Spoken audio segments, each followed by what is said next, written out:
Hi, it's Carolyn here. Before you start listening to this episode, I just wanted to let you know that I'm currently in Switzerland doing my very own and long overdue trip around the country. I'm visiting some of the most popular destinations in Switzerland, as well as a number of lesser known places, and I'm travelling around by both car and train. If you'd like to follow along with my Swiss travels to see where I am and what I'm doing, make sure you follow Holidays to Switzerland on Instagram. That's holidays2 Switzerland. Here I'll be sharing photos and reels as I go, and I'd love you to follow along. Now, settle back and enjoy this episode.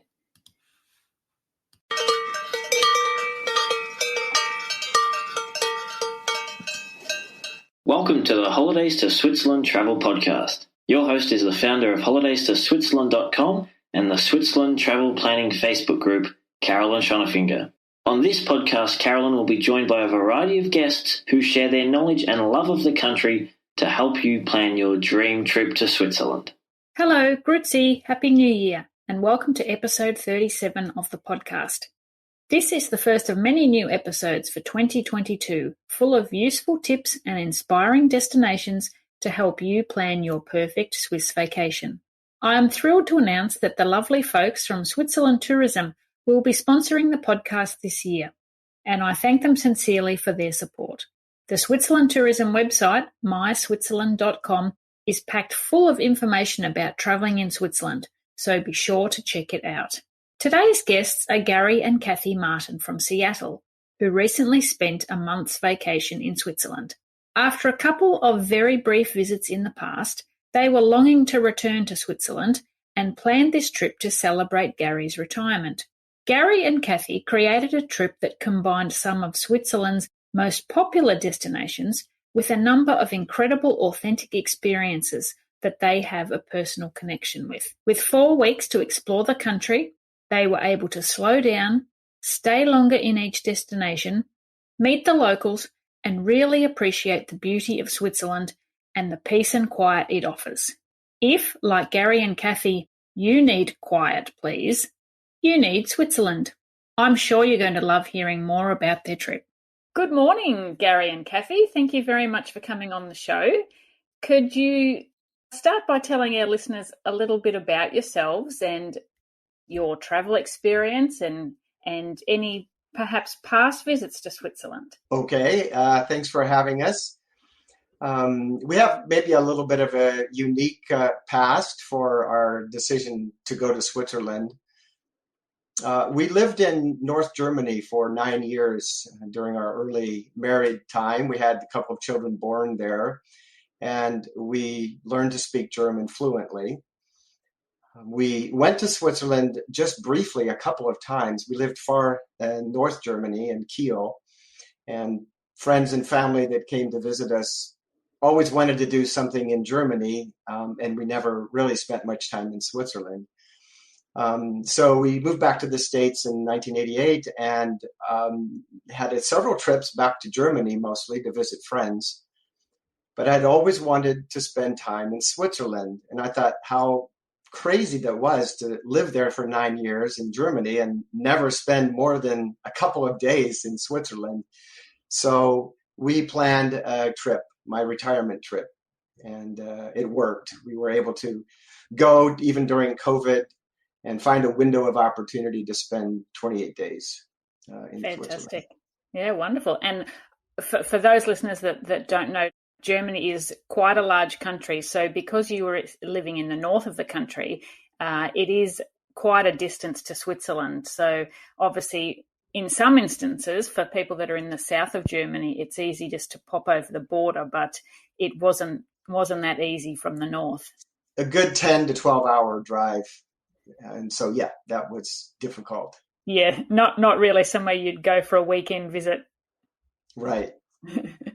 So can you give us a bit of an overview about your trip? I'd like to get into a bit more detail about it shortly, but just to sort of summarize, what did your trip involve? I wanted to focus on central Switzerland. I wanted to hit the Central Alps, especially the Jungfrau region, We had been briefly to Lauterbrunnen for like a couple hours on one of our brief forays into Switzerland. And we got out of the car and I hiked somewhere, maybe at the south end of the road that leads to, I think, Stechelberg. Mm-hmm. I have no idea, but I said, we have to come back. Someday we have to come back. That was 1980. Finally got there. We finally made it back. So that was an area I wanted to explore. I had learned about the Alpine village, the car-free village of Merlin at that time, and thought we have to go there someday. And then learned about other places to see in the area. I picked up a very nice book written by a local from the area of Interlaken that focused on things to do in the Bernese Oberland. Mm-hmm. So that helped us make some selections. And then the other region I wanted to spend some time in is the Emmental.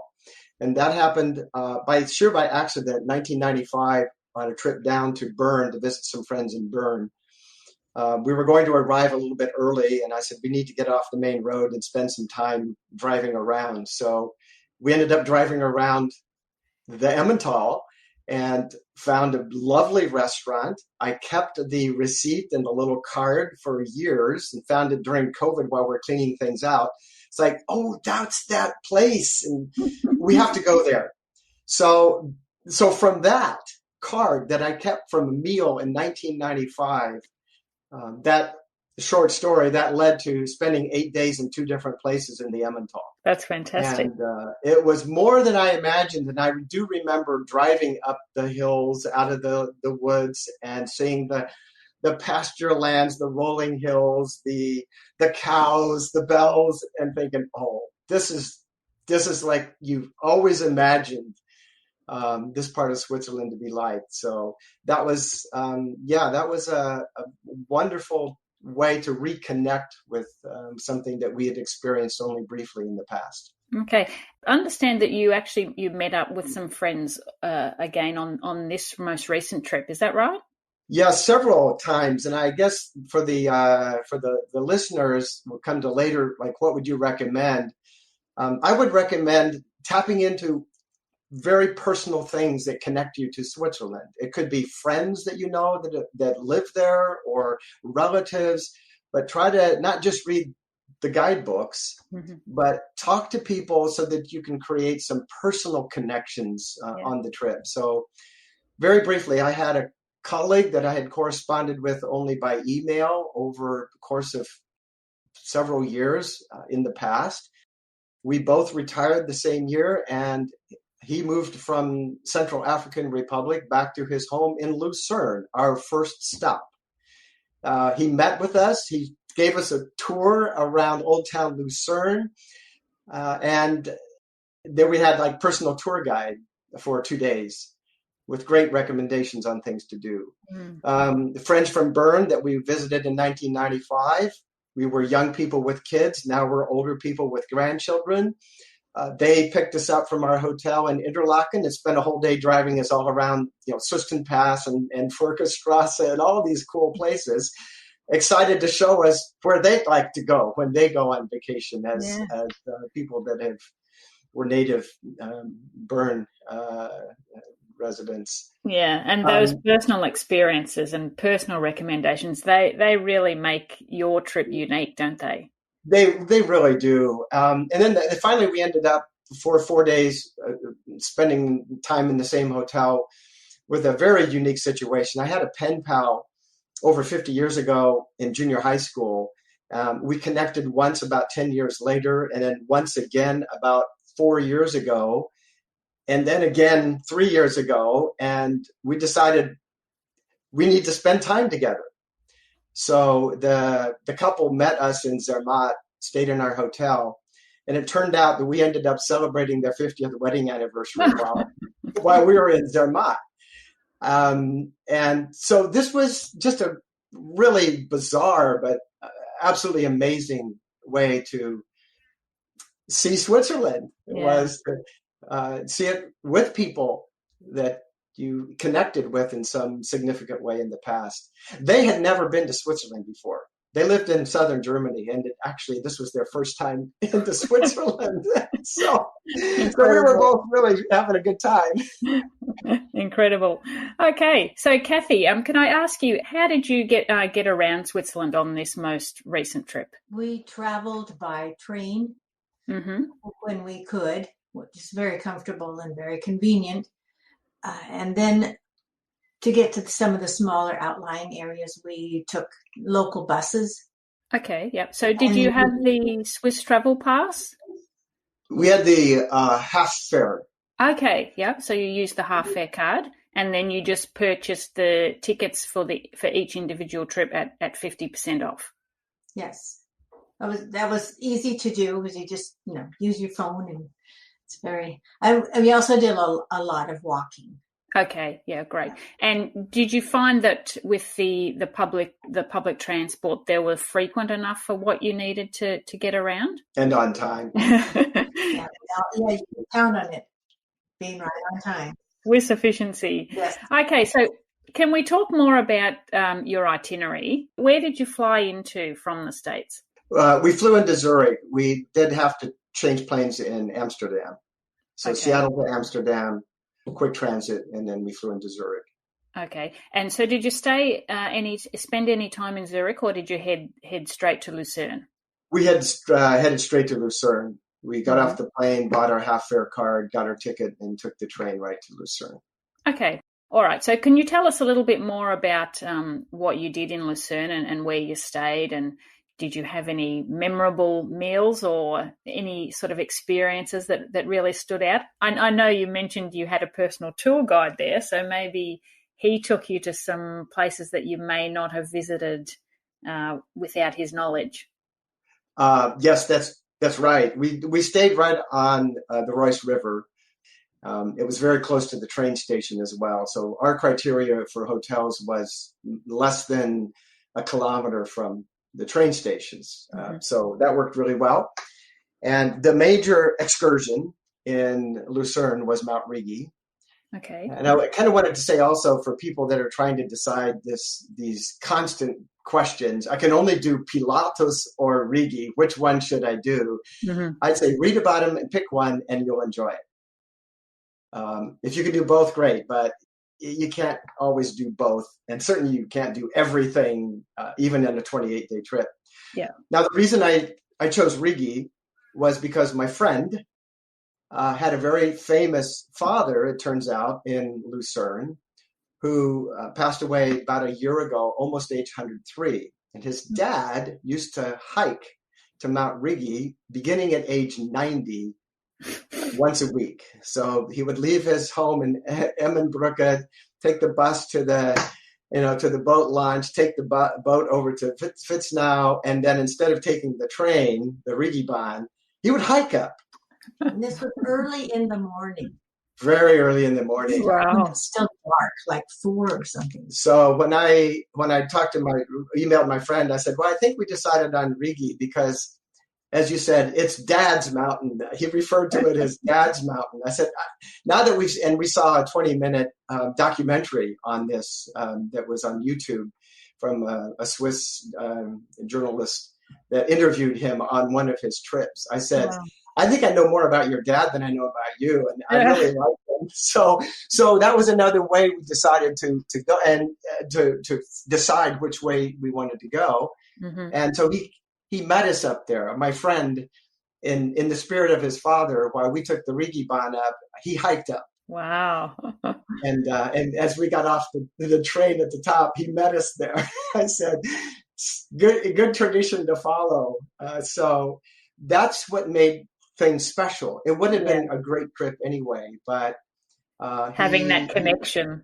He had that connection, and pretty much most people in Lucerne know about Hans-Jörg Müller because that's from age 90 to almost age 100. It was once a week. Take the trip, hike to the top. Okay, and what else did you do in Lucerne? I guess you had a good look around the old town. Yes, we walked around the old town. They picked us up and took us for a drive to the countryside nearby, a place we wouldn't have been able to go on and wouldn't have even known about. And that was pretty much it. We only had 2 full days. And where did you go to from there? From there, we went right to Meuren. So it was only about a 3-hour with several transfers with the train and the cable car and the train to Meuren. But we decided we wanted to get to Meuren sooner than later in the trip, just to make sure we could sort of hope for the best weather, and we had it. Okay, and what time of year was it that you travelled? Mid-August to it was mid-August to mid-September. Okay, yeah, great.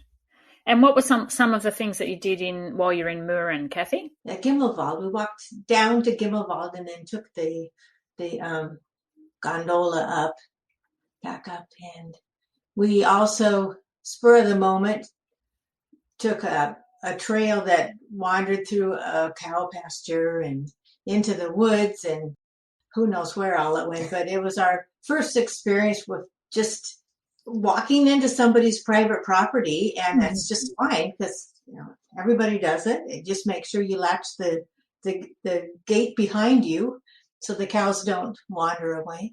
Mm-hmm. We did a lot of that. The next day we went up to the Schildhorn. Okay, yes, yep. And the spectacular views from up there, isn't there? Did you have a nice clear day? We made sure we chose the best, the one that had the best prospect of giving us the view, and we could see this. It was wonderful. Yeah. And we got up there as early as we could to make sure that we got there before the clouds started rolling in. Mm-hmm. And they did come in after we'd been there several hours. Okay. Yeah. The visibility was greatly reduced. Okay. Right? Yeah. And so we were glad that we planned it the way we did. And whereabouts did you stay in Meuren? I think the name of the hotel was the Alpenruhe. Turned out it was very lovely, and it was basically right next to the gondola. So that morning that we went to Schildhorn, we got up, looked out the window, and I said, "We got to go." I mean, it's clear right now. We can see across to the Jungfrau area. I said, "It's clear. We got to go." So we had our breakfast and went. And due to COVID, there were very few crowds. I mean, middle summer, we walked from our hotel and literally walked right on the next gondola. No wait lines at all. Yeah, so wonderful. That was pretty nice. So you had that memory from your visit to Lauterbrunnen way back when. I imagine that you probably went back down into the valley to Lauterbrunnen, and how did that your fond memories from that were you disappointed, or did you think this is just as great as I remembered? It was more than I remembered. It wasn't exactly, because I don't know that I could find exactly where we were, in 1980, but the surroundings felt right.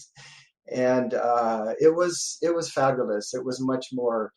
Cathy reminded us of the Trommelbach Falls tour that we took, and that was just outstanding. Mm-hmm. We walked down the valley. So we took a bus all the way to the end of the route, south end of the route, had a really nice lunch at the hotel at the end of the route, and then walked partway back instead of taking the bus all the way back to the train station. And, you could see paragliders landing in the field, and just have a leisurely stroll down these lush green meadows that I envisioned, but it's so different when you're there. Yeah. Even the pictures that I have glued all over the place and wallpaper on my desktop, they just don't do it justice. No, you've got to be there to really soak it in, don't you? Yeah. Yeah. And how long was your stay in the Jungfrau region in Meuren? We stayed 3 to 4 nights. I'm not sure exactly. We did pretty much 3 to 4 nights in each location. Okay, yeah. I think there was 3 to 4 nights there, and then 3 to 4 nights in Grindelwald. So we went across to the other side of the range there, and spent equivalent amount of time in Grindelwald, which was also beautiful and yet quite different than Meuren. And did you do a lot of hiking while you were in Grindelwald as well? Yes, we did. We did a lot of hiking. We did the Fürstbahn, but the main thing we did was we took the hike to the Bachabsee, and that was just a memory that will just never be forgotten. It was a gorgeous day. There were some clouds, which made it even more beautiful. The cows were up at that 7,000-8,000 foot level, and it was just almost surreal to be in a place as beautiful as that. That was probably one of our most memorable hikes. It was a nice long 2 or 3 hour leisurely hike from the top of the station to the lake and back. Wonderful. And do you remember the name of the hotel that you stayed at in Grindelwald? Gletschergarten. It was amazing. We would definitely stay there again. Okay. And did you do the excursion to the Jungfraujoch or not? We decided not to. Yeah, there was one of the things that we had to make a choice, and we decided we didn't have the good enough weather at Grindelwald for that, or we did, but we chose to do the Fürst and the hike on that day rather than to go to the Jungfraujoch. Yeah. But for some reason, that didn't actually appeal to me. I know a lot of people that have done it love it, but just kind of going up and getting out and looking around and getting back down, it's like I'd rather go up and walk through some green pastures and not just get out on the snow. So and why not? It's such beautiful scenery. You want to be out in it if you can, enjoying it. Okay, so where did you head to then after your stays in the Jungfrau region? We stayed in Interlaken then for 5 nights because that was our hub to do other things. And so you would have had a good feel for the different kinds of places in the region then, because you've been in the car-free village of Mürren, and then you're over to Grindelwald, which is like more of it's not a city, but it's a busier sort of village, and then down into Interlaken, which is the main sort of holiday town in the region. So what sort of things did you do down there in Interlaken, and what was the reason for actually staying there as well? I guess the reason for staying there was just to have time to explore whatever came up based on weather. And we stayed in Unterseen, which is just, the part of Interlaken, sort of north of the main part of Interlaken, its own, separate place. But so it's quieter. It was right on the Aare River, and so beautiful. We had one day where we went to Hopkern. You mentioned you wanted to talk about that later, but my interest in playing Alphorn required that while we're there, I visit at least 1 or 2 Alphorn makers, and there was one just a 15-minute bus ride from our hotel up in the village of Hopkern. So we did get to do that and spent a couple of hours seeing how Alphorns are made. Got to play a couple of the Alphorns that they had, and purchased an Alphorn mouthpiece from Bernatone.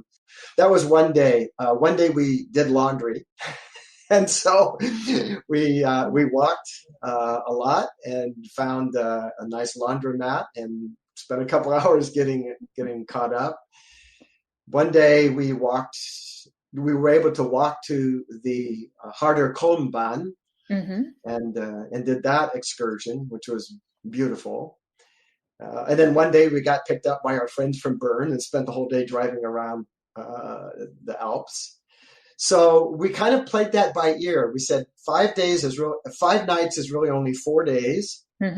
So based on weather, we knew we have to do laundry. We don't know if that's going to be all day or half a day. It was about half a day. So, and our friends, they said, let's wait and see what the weather looks like. So we chose the best day for them to pick us up and do the driving. Yeah. And so other things we just sort of fit in as it was convenient. Maybe you could tell us a bit more about your interest in the Alphorn, because I remember seeing in the Facebook group that you actually, I think you are a member of an Alphorn club in the States. Is that right? Yes, that's correct. When I got ready to retire, knew I wanted to start playing my trumpet again. So I started private lessons. And of course, in researching Switzerland, you're always seeing people, pictures of people playing Alphorn. And I was, as a brass player, I was interested in how easy that would be to learn to play. And I knew that there was an Alphorn club about a 3-hour drive from us here in Seattle, 2.5 hours, in a little German village uh, called Leavenworth. It's very well done. The town is nicely built. So I connected with one of the members that lives there and plays with the group, and Cathy and I went to visit, and he had a couple Alphorns in a large backyard. So I got to try playing an Alphorn. And as a trumpet player that I'd been practicing for a while, I discovered it wasn't that difficult.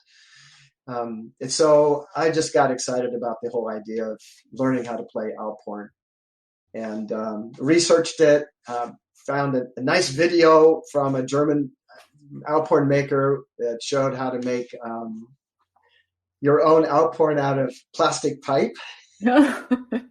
So I built mine using his model, but having to use American pipe measurements. And it started exploring how Alphorns are made and how long they have to be. I did study physics in my past, and so I understood the acoustic properties of musical instruments. So it was just a lot of fun to play around with something that cost only $30 to put together. And so I was invited to join the Leavenworth Alphorn Association, and did.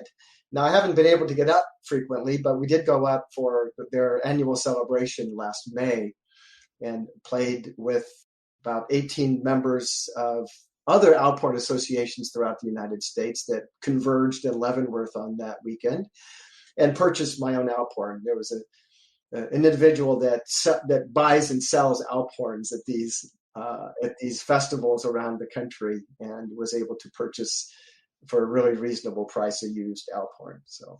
Oh, great. So when you went to Habkern, and then you were able to purchase a mouthpiece there from someone who actually makes the Alphorns, that's another connection that you're going to have now, because whenever you play your Alphorn, you'll have those memories of actually being in Switzerland and being at the place where the mouthpiece was made. Yes, that's right. And it will come up later, or maybe I'll just mention it now. I actually ordered an Alphorn from the second Alphorn maker we visited. I can maybe just throw that in now that we're on the topic. Yeah. In the Emmental, our first place was in Eckyville, and there's a very famous Alphorn maker, Bachmann's Alphornmacherei. They've been making Alphorn since 1925. So grandfather, father, and now the son. Very high end. One author refers to them as the Stradivarius of Alphorns. Okay. So we got to tour his shop, and I asked him about ordering, but told that it takes a year or two to get on the wait list. And I said, that's fine. It gives me a chance to save up for it. So basically, I ordered an Alphorn from him, and he highly recommended that I come pick it up personally in about a year and a half. Oh, well, I was just going to say, I bet Cathy's glad that you were able to order it and that you didn't have to carry it home in your luggage. But it sounds like when you go back to collect it, you will have to carry it home. We'll have to figure that out then, yes. So after the Jungfrau region, what was the next destination you headed to? We went to Zermatt. So we had always wanted to see the Matterhorn, and so we did. Had a great view from our hotel, sort of a sliced view through other buildings, and because we're in the town of Zermatt, but we were high up on the third floor of our hotel, and we had this sort of little window view right at the Matterhorn. So every morning I could get up and see the sun rise on the Matterhorn. Wonderful. And this is where you met your friends from Germany, right? And were you were with them the whole time? Yeah, we did separate things occasionally, but mostly we tried to do a number of things together. So we did some cable car rides together, and did some touring just on foot together, and a hike together, a couple hikes together. So some meals were together. What was the highlights of your stay in Zermatt apart from seeing the Matterhorn? Was anything else particularly stood out? Was there, something that really surprised you about it, or was it as you'd expected? The Matterhorn Glacier. Yeah. It was another time we got up in the morning, looked outside, and said, "This is as clear as it has been. This is our last full day." We just went halfway up the day before. I said, "We're here. Let's do it." So we went to the top of the Klein Matterhorn. It was fabulous. Again, we had just great 360-degree views. It was really interesting looking at the Matterhorn from there, because it doesn't look so high when you're like almost almost at the same level, elevation level. But what surprised us was on the backside of the Klein Matterhorn, we're just skiers, like hundreds of people skiing. Because you go up the steep side and you don't realize on the other side there's like lots of places for skiers to on the slopes. So that was very interesting. The ice sculptures up there we saw were fascinating. We were willing to say we probably won't be able to do that because the weather just doesn't make sense to go up in clouds. You lucked out. We lucked out. Yeah. And I think that's the advantage of staying in one place for 3 or 4 nights. Yeah, absolutely. Because if I've got a really tight schedule, and as you say, if the weather's bad or it's a cloudy day, it's no good doing those mountain excursions. So having that extra time to be able to be flexible is wonderful.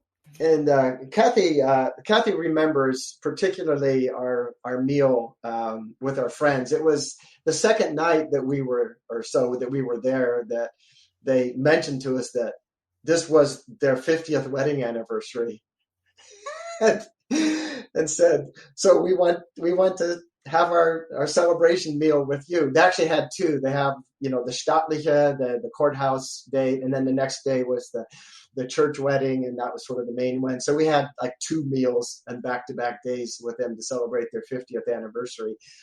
And Cathy remembers as we were leaving, they were left a little bit before we did. The Reinhard, the husband of my pen pal, spoke to her about how meaningful it was to celebrate this major event personally with us. So. Oh, isn't that wonderful? Very, very touching, yeah. Yeah. Okay, and where did you visit after Zermatt? Then we went to the Emmental. So our last 8 days was 4 days in southern part of the Emmental, the higher level Emmental, in Eckiville. It's Eggwiil, but they don't say Eggyville, it's Eckiville. So we had to learn how to say that correctly. And that was a lovely stay. That's where I got to go to the other Alphorn maker, and it was warm. Those days it was quite warm, and being out and about was a little bit taxing for us because we were on foot and we stayed quite a ways up the hill from town. So from the bus stop, it was a good kilometer or more on a very steep small road driveway up to our B&B. And so a couple times that was a little difficult. We were pretty tired and hot by the time we got back. But the rewards were there. Just the views were fantastic. Okay. And then we went to another village for the last 4 days called Heimisville, and stayed in that. They call it a lodge, the Speicher Lodge. It's an old storage shed, probably 200 or 300 years old, that they built out into the most lovely 1-bedroom cabin. And it was very nice. The owners were very friendly and picked us up, where we needed to be picked up, and had lots of good advice on where we could hike and things to do in the area. So when you're in the Emmental, you were mainly relying on the buses to get around. Is that right? Yes. Yeah. Were they on an hourly kind of service? Everything's like on the hour. Like if it's Yeah. not more than that, I think I heard and read that the goal was from anywhere to anywhere at least every hour. Mm-hmm. And that was true even in these remote rural locations. Yeah. Even on Sundays. Most of the time, it sounds like you stayed in hotels, except for when you're at the B. Was it a B&B at the first place in Emmental, and then in a cabin? Did you have any opportunities to cook your own meals, or did you tend to eat out all the time? We did have an opportunity to cook in the cabin. There was a full kitchen, a fully furnished kitchen. There was a little village grocery store, 15-minute walk from there. We had nice weather, so we would buy our groceries and we cooked, simple things in the cabin, and mostly that's where we were able to actually cook meals for ourselves. Well, in Eckyville, we had a room, but there was also a kitchen right. that we could use. Okay. With a refrigerator and shared kitchen. It was shared, but yes. Okay. We did not take advantage of that very much. For the majority of your trip, you were eating out all the time. A lot of people are a bit shocked by the price of meals in Switzerland. So did you find it difficult to find something that was, that fitted your budget, I guess? That was difficult. Restaurants were difficult. We weren't surprised. And that's the other thing I think I mentioned in one of my comments once. You always hear people talk about, oh, I can't believe how expensive it is. Hey, the internet is available before you go. Download some menus and get used to it, right? Because if you want to go to Switzerland, this is what you need to pay or be willing to pay and know it. Then it shouldn't be a surprise. So we weren't surprised by the prices of things. But we had also read, and the other thing we didn't mention, we had read that you can get good meals from the grocery stores. Yeah. So the Migros, the Co-op, or the Coop, if they call it in some places, they were very nice. You could get sandwiches for relatively inexpensive, fresh fruit, and so we did a large part of our eating by buying food from the grocery stores. Mm-hmm. And did you, when you stayed in hotels, when you booked your hotel rates, did you have breakfast included most times? Yes. Yeah. So that's always a good way to have at least one meal a day covered, and you can have a substantial breakfast, and then you're perhaps not quite so hungry at lunchtime at least. Yes, yeah. And we tend to eat light the rest of the day anyway, so that works really well. Exactly that, a substantial breakfast, maybe pack a lunch for an outing, and then eat out somewhere in the evening. Mm-hmm. We enjoyed pizzas. I mean, we knew European style pizzas. When we lived in Germany, the kinds of individual pizzas that we got there were, far different than the pizzas we're used to seeing here in the States. So we had some lovely, lovely pizzas that we would share. We also we don't eat a lot, so we were able to share meals. And that was fine in most cases. I think there was only one place where it was a little bit frowned upon, but they acquiesced. So very good. So was there anything about your trip to Switzerland that surprised you, or something that perhaps didn't turn out as you thought it might? Pleasant surprise. I'll let Cathy we talked about this question. There was, and particularly in Eckyville, but in other places, we were surprised and pleased by what she'll relate about the kids. Yeah, the children that we met made eye contact. They were polite and friendly. The most notable experience was in Eckyville. We were out walking in the morning, and this girl came from a side street from her farmhouse, that we had walked past, and she was riding her bicycle. And when she got to us, she stopped on her bike and just said, "No, good morning, hello." And I said, "Well, hello, are you on your way to school?" And got in this conversation with her. I think she was either a first or second grader. She had her, her Schulranzen, whatever you call that.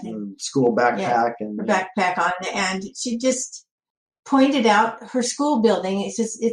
It's down there in the valley. Do you see that big building? Well, it's the neighbor to that one. You really can't see my school. Anyway, so you're a little bit chatty. He says, "Well, I better go." And she took off and just went really fast down the hill. I would have been terrified had I seen my daughter riding like that, but that's what they do all the time. And we had similar experiences elsewhere with children who didn't know us, and they saw us sitting there, and rather than just walk by and pretend like they didn't see us, they would just say good morning and walk on their way. Just very polite and friendly. They speak dialect mostly where we were in Emmental, Berndeutsch, which we don't speak, but you can pick up on things like Grüßisch, right? Grüße miteinander. That was the most lovely one I heard. But so we speak fluent German, but certainly not Berndeutsch. So all I could do was start speaking German with her, and she was fine with that. She understood us because that's what they learned in school. But I was a little bit unsure if we're going to be able to communicate with this first grader. and that worked out. Yeah, that worked out just fine. And what Cathy said was interesting was she didn't seem to be in a huge hurry. It wasn't awkward. It wasn't this sort of, oh, now that I've stopped, and these are probably foreigners now that I can't tell that they're locals. There was nothing that made anybody nervous. She just chatted with us for 2 or 3 minutes. Okay. And so it was really, and we've read some articles about child raising in Switzerland, and this was a match to what we experienced with things that we've read online. So yeah. Oh, lovely. So I guess that was one special moment that you experienced on your trip. Were there any other particularly memorable moments that you'd like to share with us? I would just say there are a lot of times when we would be out hiking somewhere, and you just stand there and you look out at all of this loveliness. It was very, very lush and green because they'd had those torrential rains the month before, which did a lot of damage in some places, but it also caused the grass and everything to be much lush, greener than it normally is at that time of the year. So it was just absolutely gorgeous, and reminded me of the things that my family did growing up, the camping out and hiking. And in the Pacific Northwest, there's just a lot of very beautiful places too, mountains and streams and stuff. So I just thought so many times my dad would love to be here with me. So made it pretty special. Absolutely. Yeah. I think that was a lot of it, was the just spending time. One of the things that we had to plan, like everybody has to plan, is just how that maps to your health situation. We're both relatively healthy. Cathy does have MS. She's stabilized, but we have to be careful on how much exertion. I had cancer treatment, radiation in February and March, and undergoing hormone therapy for another year. My energy levels are low. So we had to both kind of pace ourselves. And that turned out to be a wonderful thing to have to do, was to just take more time walking up a hill. Normally like, let's do this. It's like, I got to stop. And while I'm stopped, look. And we go a little farther and we stop and we look. And we just spent a whole lot more time than we would have by having the time, not being hurried ever. We were never in a hurry on a trip. And so many days of just taking in the surroundings. Yeah. Yeah. Slowing down definitely has its advantages, doesn't it? Mm-hmm. The last thing you mentioned about Zurich, we didn't spend any time in Zurich when we flew in, but we spent 2 nights in the hotel right at the Zurich airport. And that turned out to be really a wonderful thing to do. First of all, we had our COVID tests at that hotel. They had their own facility. So we checked into our room, took the elevator, got our test. 15 minutes later, got our results. We got our COVID certificates on our cell phones, so we could do anything for the day that we had the following day. And our flight the following day was very early. We had to get up about 4:00. So these 2 nights gave us time to just wander around Zurich for that one day. It was rainy, so we didn't see a whole lot. We didn't really plan to see a whole lot. But the airport facilities in Zurich are just outstanding. It's a city. Everything's there at the airport. Shopping, grocery stores, bookstores, souvenirs, whatever. It's all there. And at the Zurich main train station is very similar. It's just like an underground city. So we found that really, really fun, especially while it was kind of rainy that day. We could do lots of things just, at the shops in the main train station of Zurich and the airport as well.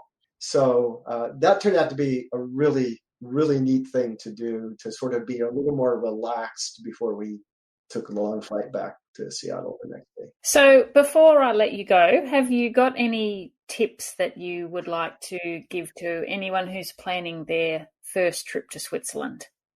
I think I would recommend that you don't worry about making decisions, making your selections. I think you really have to reflect on yourself, because when you hear what people do or you see posts of people, and for everybody that posts anything, it's always the best thing you could have ever done, right? So pretty soon you collect all these things and you go, I don't know what to do. It's just, I want to do it all. You say, think about what resonates with you. There are lots of things that people love to do that aren't us. So we appreciate that was a great experience for somebody, and you want to sort of project that onto yourself. And then you realize that that's not us. So really be content with who you are, right? And make your selections pretty much based on the kinds of things that you already enjoy, without worrying about or without, sort of leaving out the opportunity to do new things that you do want to do some new absolutely things. It's your trip. You want to do things that, as you say, resonate with you. It's no good going to Switzerland and doing things that interest other people if they don't appeal to you at all. So don't just go to tick off all those bucket list excursions or attractions. Tick off what you personally want to see and do. That's a fantastic tip. I'd say you have to learn to just be accepting of weather.